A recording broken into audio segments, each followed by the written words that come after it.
kansarka ku haya lugtana si aan jirkaaga kale ugu faafin lugtana waa lagu jaraya way jara lugtii baa la jaray ninkii waa curyaan uu tamar dareyn waa sabool waxa ma haysto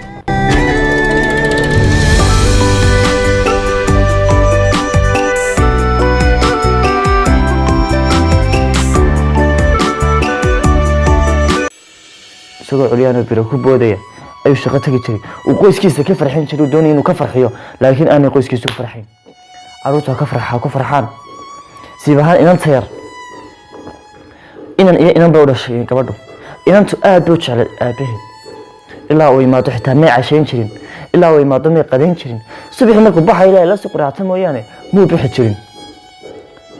habeenkii markuu imanayo aad iyo sugayso weliba luloonasta sida walba u lulooto ilaa aabaheed indhaa ka qaada mooyaane may seexan jirin ninkii qoyskaasu doonaya inuu ka farxiyo caruurta is jecel yihiin buu doonaya inuu ka farxiyo inuu moraal jabiyo ma doonayo waxaa dhacday inay gabadhii ay waxba dan u dul qaadanayo ninkii waa sidaan kuu sheegay waa sabool waa curyaan biruu ku boodaya uu shaqo tegaya uu imanaya haddana gabadhii waxba soo maaragto weli waxaa daba joogtay daba wadaa sheekadii ahayd qayrkay iyo qayrkii waxaasaa la siiyaa ayay weli daba wadaa isaguna weli waa curyaan lugtiisa u waayey iyada darteed lugtiisa u waayey iyada darteed qoyskiisa ugu farxiyo ayuu lugtiisa u waayey waxaa dhacday inuu ninkii suuxu sidaa u socdaba jirkiisii dhan wada xanuuneen jirkiisii dhan ayaa wada xanuunay 3 bilood kadib ninkii haddana wuxuu ogolaaday inuu dhakhtar ku noqdo haddana dhakhtarkii ku noqday waxaa loo sheegay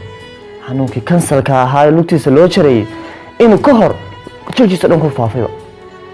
intaan lugta la jarin ka hor jirkiisa inuu ku faafay maalintuu xanuunka dareemay joojooda yara dareemay inuu xanuunka kansarka jirkiisa galayba maalinta hadduu iska gaari lahaa uu lugtiisa jari lahaa laga yaabo inuu jirkiisu caadi noqon lahaa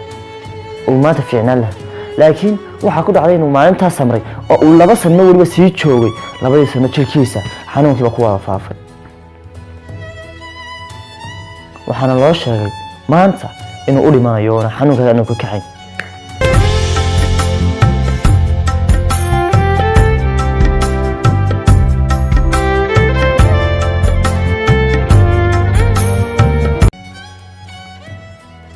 marajab niyad jab ninku kama fikirayo geeridiisa qoyskan uu ka tagayo cid daryeeli doonto ka fikiraya qoyskan uu ka sii socdo yaa kaaga dambayni yaa ku daryeeli ayuu ka fikiraya caruurta yar ku jecel yaa moraalkooda dhisi doono ka fikiraya uu is ogyahay isaguba inuu iyada darteed u dhintay gabadha darteed inuu noloshiisa u waayay uu is ogyahay